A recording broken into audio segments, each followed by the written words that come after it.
Okay, good morning everyone. So we will be having our scheduled asynchronous for today. Again, this is recorded and so mga may na-kick out ata kanina kasi di sila nag-agree. So you tell them or you try to join in kung isa kayo dun sa mga na-kick out.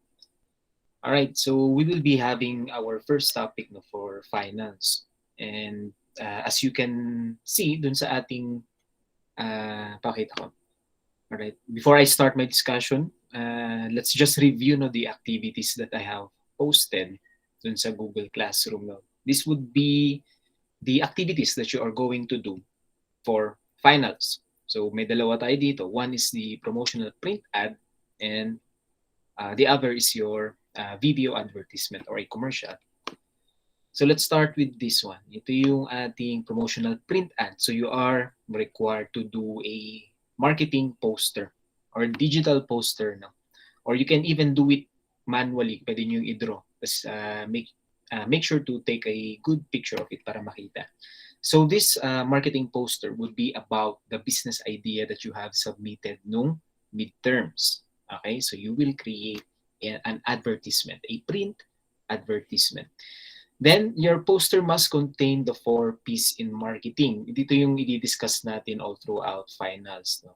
I'm sure siguro you are aware naman ano ang 4 P's in marketing. Okay? Again, it must be appealing. I have given you 1 month no, to finish this activity, yung print ad. I think this is more than enough naman. Ayan. I have posted this last week, October 15. So I guess by now you have already an idea kung ano yung gusto nyong gawin for your promotional print ad. Now, let's just see some examples. Ayan. I guess you are seeing din naman yung mga posts, di ba, sa Facebook, yung mga businesses doon. Pwede nyong gamitin yun as a basis. Again, our requirement is the 4 P's in marketing should be well represented in your poster. Ayan. Example ito. And we have many. Ayan. And as much as possible, no, it should highlight no, the offerings of your product. And you can be creative kung paano nyo gagawin ito. Okay. And we have many examples na pwedeng gamitin sa internet alone. So let's say you have a restaurant para sa mga food majors. Kaya yung gumawa ng something like this. You know, it can highlight your products. Yan. You can even put promotions. Again, yung 4 P's natin dapat mag-reflect. For example, dito meron silang happy hour during Fridays. Okay? Or pwede din to. You can do that. Yan. Or something like this. Yan. Anyway, these are examples naman.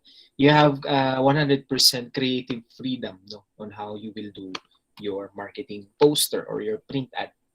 Okay? So that is the print ad. Deadline is November 15. Let's check the other one. I think itong requirement na to, you start thinking of a script now kung paano nyo gagawin. Kasi in December, saan na yun? Ayan. Deadline for this activity is December 10. You will be creating a video presentation or a video advertisement about your business idea or a commercial. Okay, the video commercial must be visually appealing. Again, you must be creative. No? You give all of your effort in creating this video. Video commercial must be only 2 to 3 minutes, between 2 to 3 minutes only. Okay, so you manage your time. Okay, videos again, just like our poster, it must show the 4 P's in marketing. Deadline naman dito is December 10, which is matagal pa naman ngayon. Ayan. This is before your finals exam. Ayan, let's check. Ayan. So Friday, December 10. So you have 2 months no, to finish this video. Yung video, it can be as much as possible, it should be computer generated. Or pwede kayong gumamit ng any style you want. Pwede naman tayong gumamit ng parang vlogging style na you will vlog your product as long as it will be a marketing advertisement. Now, it should highlight the business, highlight the products, and the 4 P's in marketing. Okay? So again, the requirements has been posted, so please do them and submit them on time. And also be creative. Okay? Again, I will be giving you the score depending dun sa level of effort din na ibibigay nyo na activities sa akin. Okay? Alright, so before we start, I will be posting a quiz sa ating Google, dyan sa ating chat box, so make sure to answer. Anyway, these are very easy. Very easy. Yan, ipopost ko sa ating chat box. Oops, wait. Let's copy this one. So you answer them now. Deadline is until the end of this session. Anyway, the answer, question is very easy. Ito lang naman. I just want to assess if you remember the concepts in your previous marketing subject. So the question is, what are the 4 P's in marketing? So you type your answer there. Okay? Deadline natin is until the end of this period. Okay? So I guess we can start with our chapter 5 for our business marketing. So I will be sharing my PowerPoint. Yeah. Okay. So our topic for today is understanding the product. And this is the very first P in our 4 P's in marketing, which is the product. Okay, so you have 5 points already. By the way, yung pinost ko kanina is a 20-point quiz. 4 P's in marketing, 5 points each. May nag-chat. Wait. May nag-chat.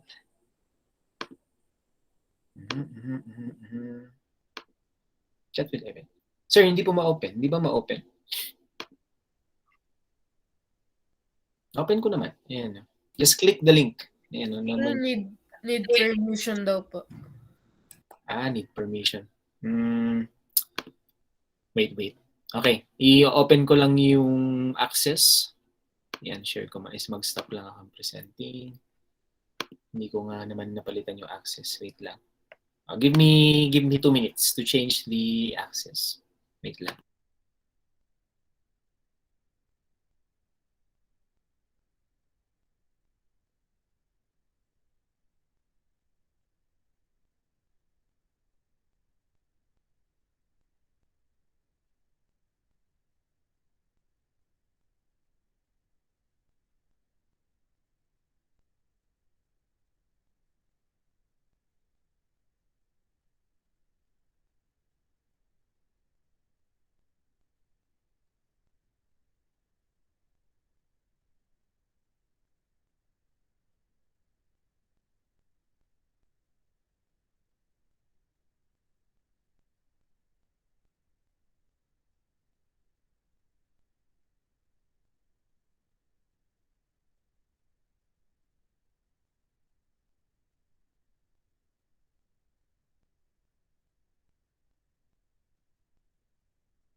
Okay, I guess okay na yan.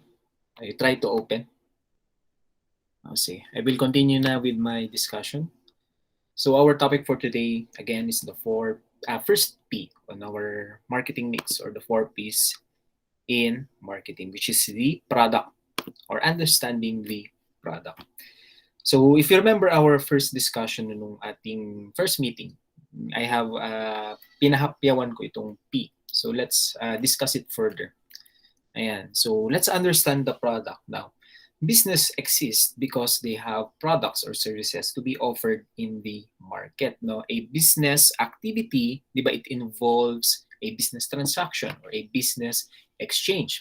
And usually, ano ang binibigay natin to our customers? Siyempre, it's the product or services. Sabi nga nila, you cannot open a business without selling any product or services.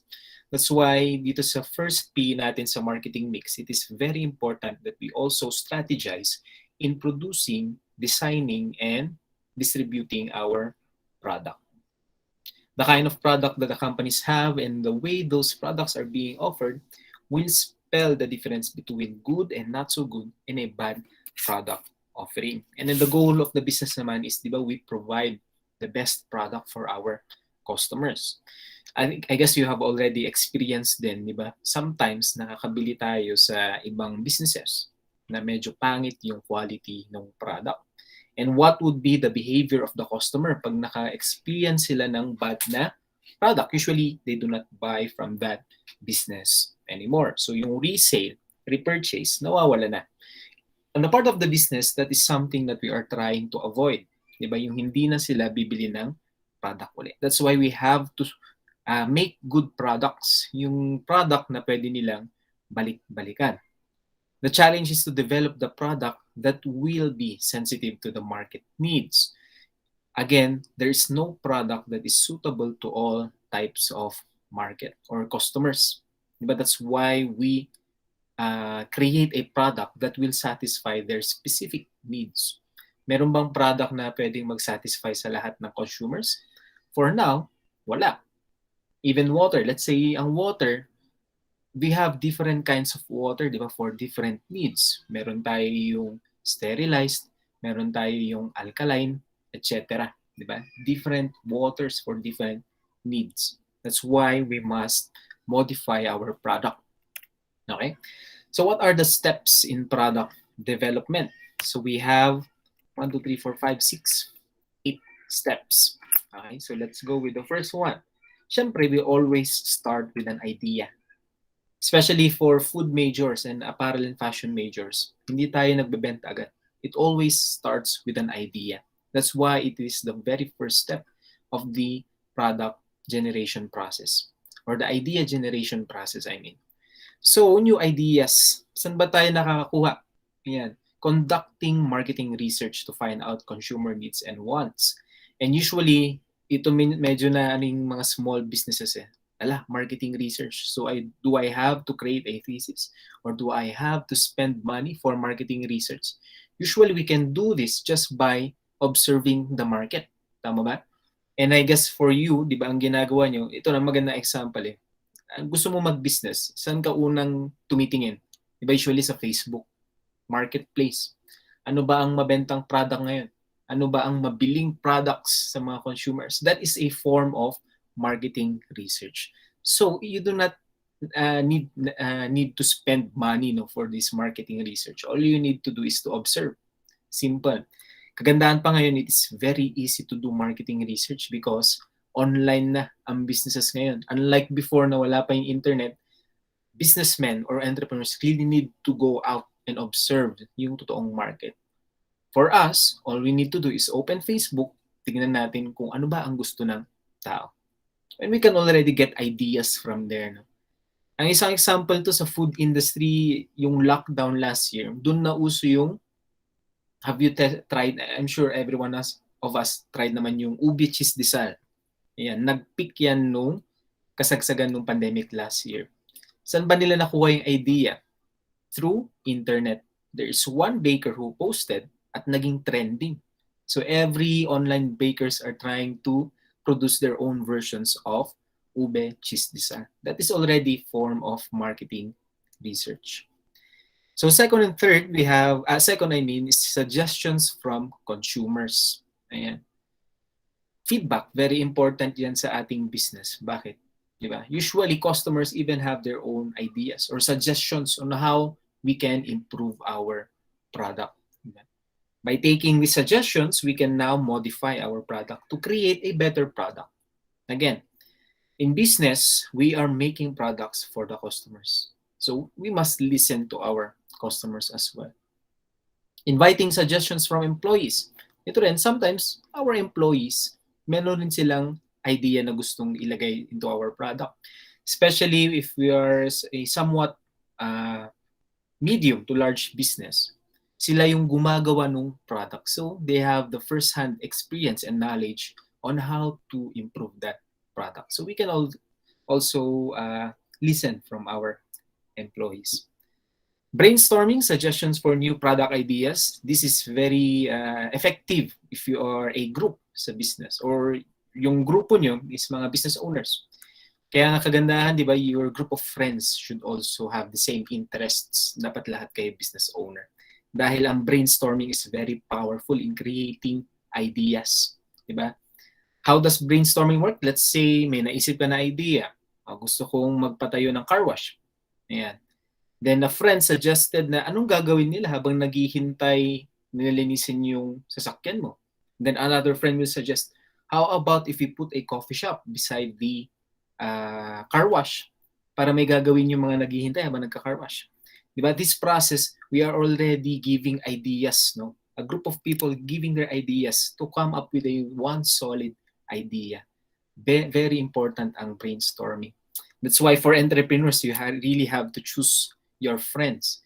Hindi pwede na magkikita-kita kayo ng friends, yung pinag-uusapan nyo is about chismis, etc. Siyempre, walang mapupuntahan yun. I'm not saying that is wrong, pero siyempre, again, you must find people that will share the same interest. So if you want to be a businessman, you should be friends with business people. Okay, searching different markets, national, international markets for new product ideas. Ang kagandahan nito, some of the businessmen are reading or getting ideas from other countries and they are trying to apply it here locally. Madami ang gumagawa nun. For our third years ngayon, actually, nang ginagawa, sabihin ko lang, in your third year kasi, you will be having a thesis, a research, new product development. Ang ginagawa nila ngayon for our third years now is they are taking ideas from other countries, i-implement nila dito sa Philippines using local ingredients. Yan. Maganda yung mga ganyan. And of course, and last is studying new products of competitors. Sabi nga nila yung gaya-gaya system. It is allowed, it is okay. Okay? Ang gagawin lang natin dito, syempre, we must offer the better product, no, from our competitors. New products of competitors, ito yung medyo bloody no, sa Facebook alone. Example ito yung naging plantito-plantita, di ba? Someone is selling plants, it is profitable, tapos maya-maya, ang dami na rin nagbebenta ng plants, no? Another example, meron yung isa na live selling ng ukay-ukay or clothes. May ang dami na rin nag-live selling ng clothes. That is studying new products of competitors. It's okay, pero if you want to succeed no, using this strategy, you must always offer something na much better as compared to your competitors. And all of these strategies we will come up with a good idea. Yan. Kaya idea generation siya. Okay, so after coming up with a good idea, we screen our idea. Siyempre, we generate ideas. Hindi lang isang idea yan. It should be many ideas. Then we will screen them. Okay, before selecting and rejecting idea, let us ask the following questions. Is it necessary to produce this new product? Can the existing plant and machinery produce the new product? Can the existing market network sell the product? And when can the new product break even? Now, these are considerations. Kasi the end goal pa rin natin is for this product na dapat mabenta siya sa market and there should be profit. No? So that's why we ask these questions. If the questions are positive, then we can go to the next step. No? But if some product ideas is may nag-negative, kahit isa dito sa questions na to, we need to reject that idea or further develop that idea. No? This step is necessary to avoid product failure. And sadly, marami ang hindi ginagawa tong step na to no, sa ating mga local entrepreneurs. They have an idea, benta agad. In the end, malulugi. No? Tapos kung sino-sino ang sisisihin. Okay? Ayan. So we need to screen these ideas first. Ayan. So once we screen the ideas, now let's test the idea. Concept testing is done after the idea screening. In this stage, concept testing, the company or the business will find out whether the consumers understand the new product, whether the consumer needs the new product, and consumer will accept the new product. For a small business, how do we concept test? Usually, we create a beta product. What do you mean by beta product? Ito yung first natin na paggawa ng product. Especially for food businesses, di ba? May naisip tayong idea. Let's say, bamboo shoot bread. O example lang, gagawa tayo ng rabong bread. Usually, di ba, we try to create it first. Possible ba yung idea? Ayan. Doon natin tinetest yung concept. Kaya ko bang gumawa ng bread out of bamboo shoots? Ayan. After that, siyempre, once na we create the product, we must test the product sa market. And how do we do that? For a small business, usually ang una nating lalapitan para mag-test ng ating product is our close relatives or close friends. Diba? Papatikim natin sa kanila yung ating bamboo shoot bread.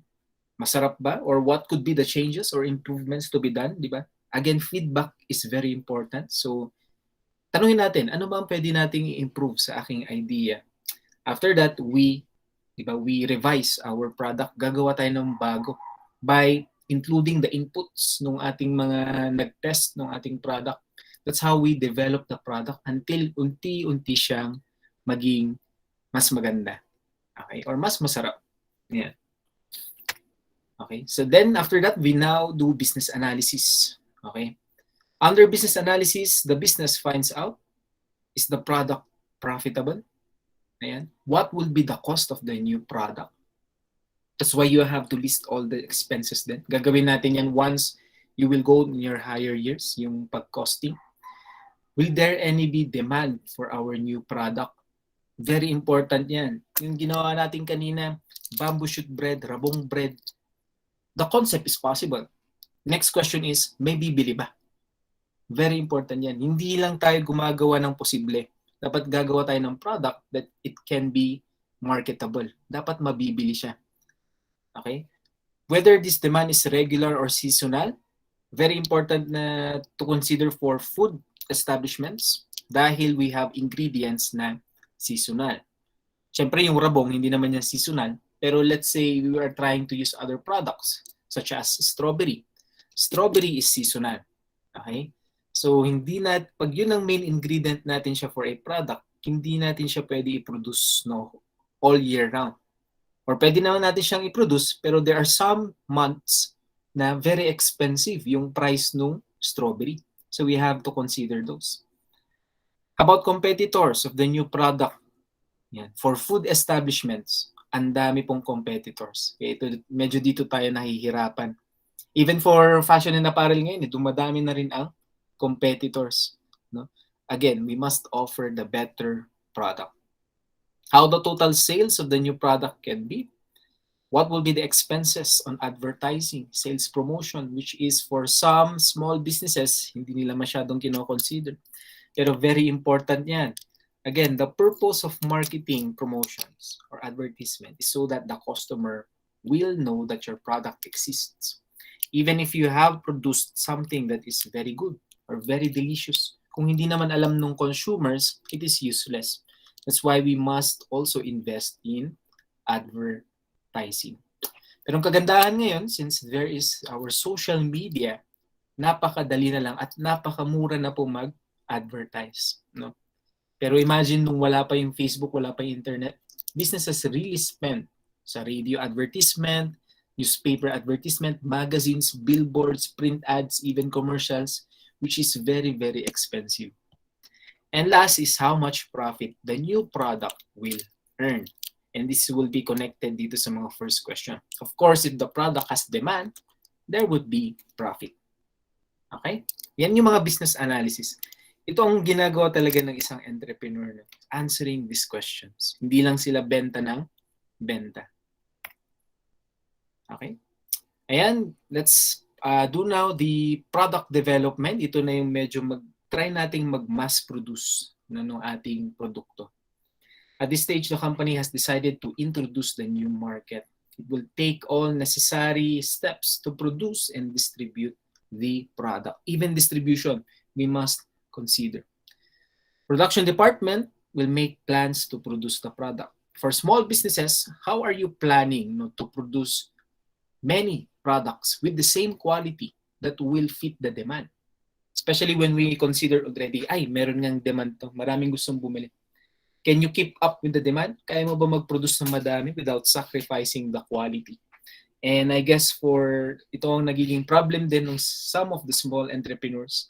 Sa sobrang dami ng demand na bumibili sa kanila, they cannot maintain the quality.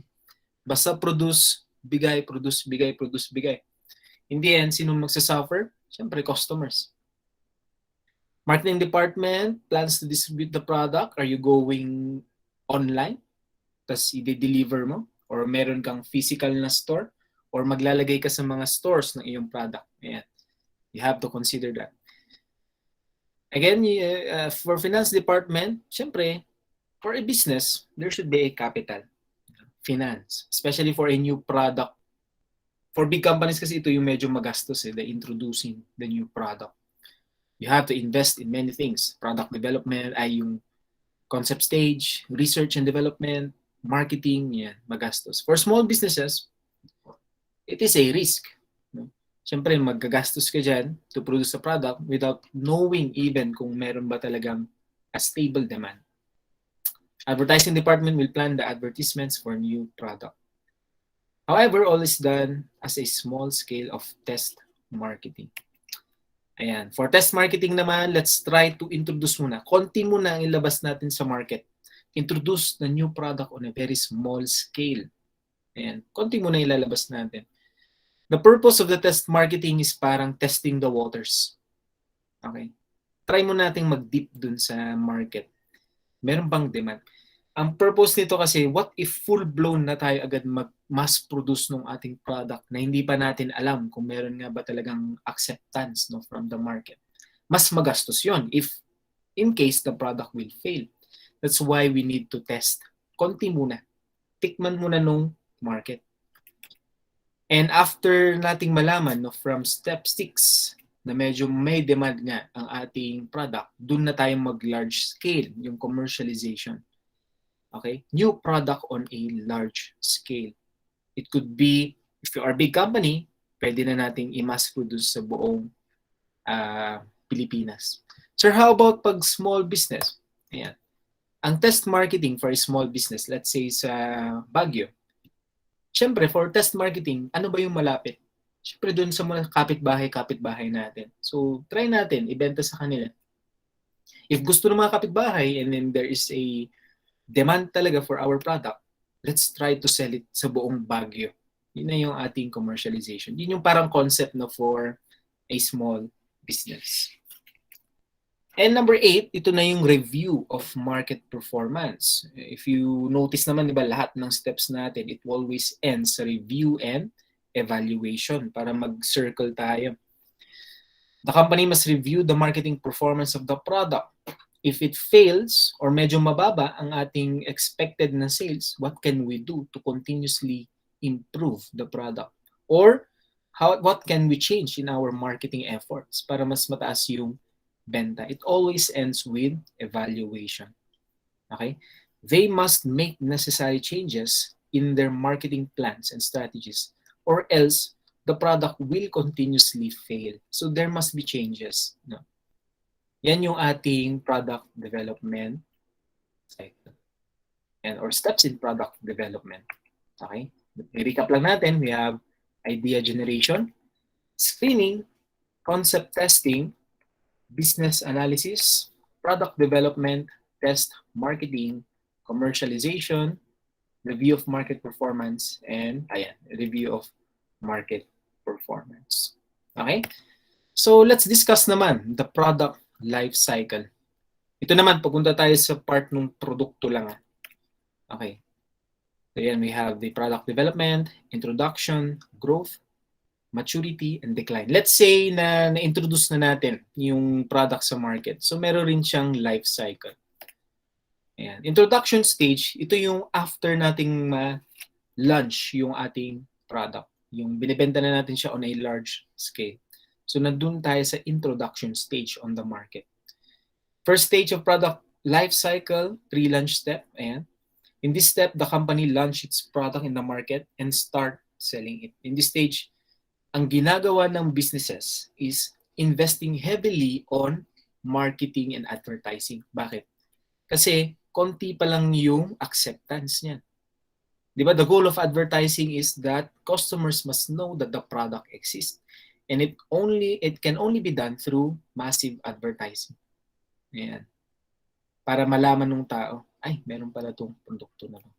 After the introduction, ayan, punta na tayo sa growth.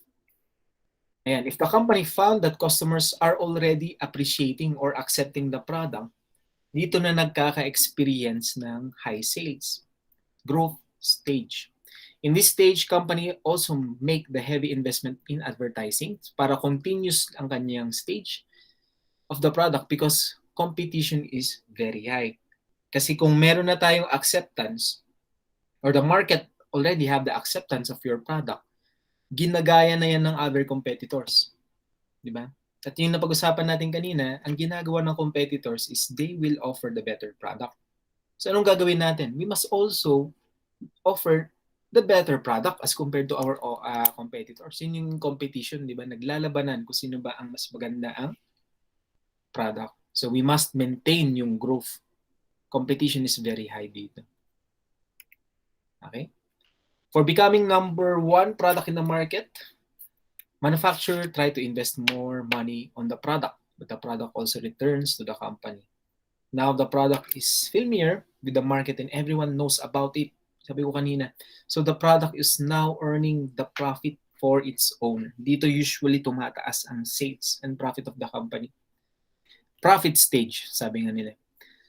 All the expenditure is covered and product is now bearing the cost by itself. Kung babalik tayo dito sa ating graph, ito yung growth. Ayan, the sales, napakataas na. High acceptance from the market. And usually, ginagaya na ng competitors. Stage 3 naman, the product is on the maturity stage. Very familiar na with the market conditions on the top position. Ito na yung leading brand sa market. For example, ano ba yung mga products na nasa maturity stage na? For beer, anong una nyong naiisip pag beer? Diba yung San Miguel beer? Nandun na siya sa maturity stage. Nasa peak, on the top of the market or leading on the market. Product enjoys its high market share and cashing now to brand name. Ito na yung people are buying because of the brand. Kasi alam nila this is a good product already. Makapag-establish yan ng magandang pangalan. Another example ng products na nasa maturity stage when it comes to, let's say, ube jam. Anong una niyong naiisip? Good Shepherd. Diba? Kasi nakapag-build na siya ng brand name. And that product is on its maturity stage. Kagandahan ng maturity stage, low investment already for advertisement. You do not need to advertise this product anymore kasi alam na ng tao. Alam na ng tao kung the quality of your product. No? And all you have to do is to wait. No? Wait for people to buy your product. Ito yung maganda. Ayan. Now the product is earning a high profit on its peak time. Nasa peak. Market conditions are mature. Competitors also know about product market share. Ayan.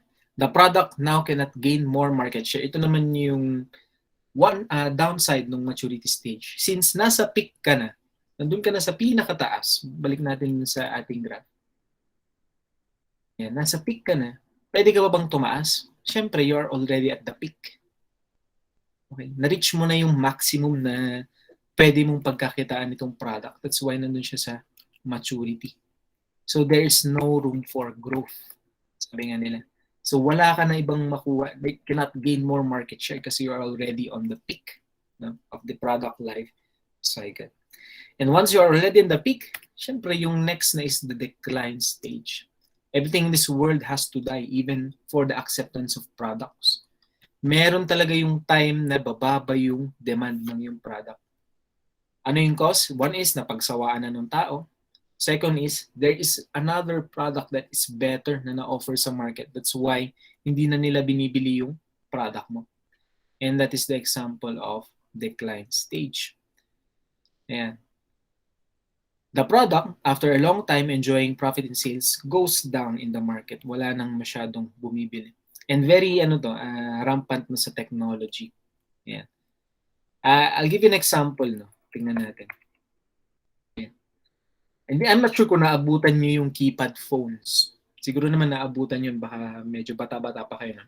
There was a time na ang leading na phones is nandun sa keypad. Yung, meron pa yung QWERTY yung BlackBerry. Yan, narinig nyo ba yung BlackBerry? Yun ang sikat na phone noon. But when the touchscreen phones or the smartphones na introduce, bumaba ang demand ng keypad kasi everybody wants to purchase na yung touchscreen. So yung keypad na phones biglang bumaba sa decline kasi there is something na offer na much better. Same with other products. If there is something na na-offer na mas maganda sa produkto mo, your product will go down. At yung tataas is of course yung bagong product. No? Again, we must always offer the better product. Yun naman ang goal ng businesses. And decline stage. Okay. Yeah. Alright. Ito, mabilisan na lang to. Let's just try to classify the goods na yung mga being offered in the market. So we have two types of goods. We have consumer goods and industrial goods. Consumer goods, these are something that we buy as an end user. Industrial naman yung ginagamit for big companies or corporations for their consumption. So consumer goods, you have convenience, shopping, specialty goods. We will discuss them later on. Isa-isa. For industrial, we have raw materials, equipments, fabricated items, operating supplies used for their own production. So consumer goods, convenience goods, it includes yung bread, candy, soap, toothpaste, yung mga small items na binibili natin from convenience store, kaya nga siya convenience store or grocery store. Basic items. Goods that are purchased frequently with minimum effort on part of the market or consumer because these products are available anywhere at any time. Ito naman yung mga binebenta ng ating mga sari-sari stores. Those are convenience goods. For specialty goods, refer to those items which possess unique characteristics or brand identification. Larger items or much more expensive items as compared to convenience goods. A significant group of buyers are habitually willing to make special purchasing effort. Ito yung something na nagre-research talaga tayo before we buy. Diba? Usually, of durable nature of high unit value and the customer's brand preference dictate their buying motives. Examples, ating mga appliances, TV, radio, refrigerators, steel furnitures, or now, syempre, gadgets. When we buy gadgets, we do research first. Bibili ako ng gadget that I can use for picture, internet, data. Pwede kong gamitin for online class. Pwede kong gamitin pang Facebook, TikTok, Instagram. Diba we have different criteria in buying goods. Ito yung tinatawag natin specialty goods. Pero pag bibili tayo ng toothpaste, basta yung mint pwede na. Yun naman yung convenience good na wala tayong effort in buying. Yun yung difference. And last is we have yung shopping goods. Usually of semi-durable nature refer to those comparatively high-value items which the consumer buy after paying consideration to quality. Examples naman, ito yung ating shoes, garments, cosmetics, etc.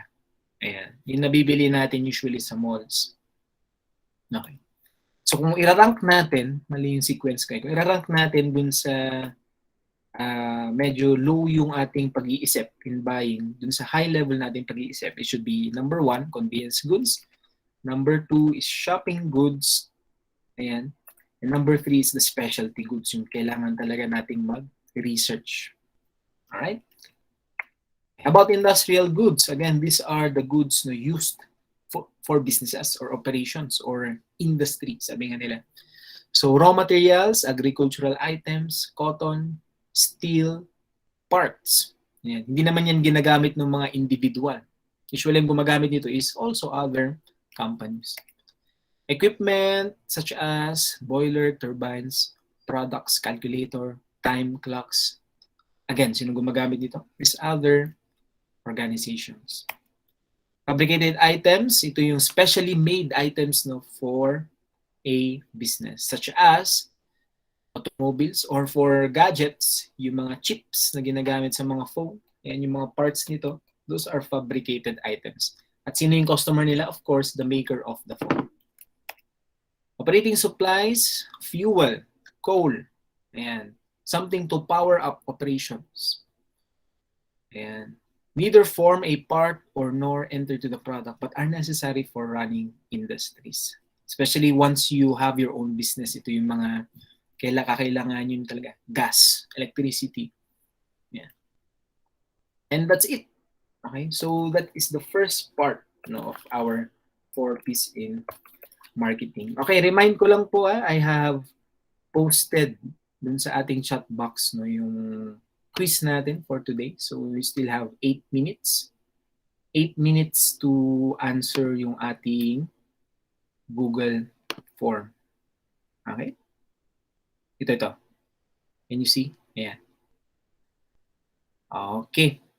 So once again, babalik ko lang po yung requirement natin for finals sa yung ating advertisement, print advertisement, tapos yung ating video advertisement. The P, which is the product, must be highlighted. Okay? What do I mean by highlighted? Of course, this is a business. Dapat alam nung titingin dun sa inyong advertisement, ano ba ang binibenta nyo? Okay, so you have to specify the product. Sir, pasen uli, mahina kasi yung net. Nag-left po ako. Okay, wait lang. Copy natin. Copy. Okay. Ayan. Again, yung mga hindi pa sumasagot, check ko nga lang ilan na ba ang nagsagot nito. We have 28 responses already. You are 32. So meron pa tayong 4 na hindi nagsagot. Alright. Sige. Okay, before we end yung ating asynchronous session for today, we need to have a mandatory class picture. Okay, so everyone please turn on your cameras. And let me just end yung ating recording para makapag-ano tayo. Picture.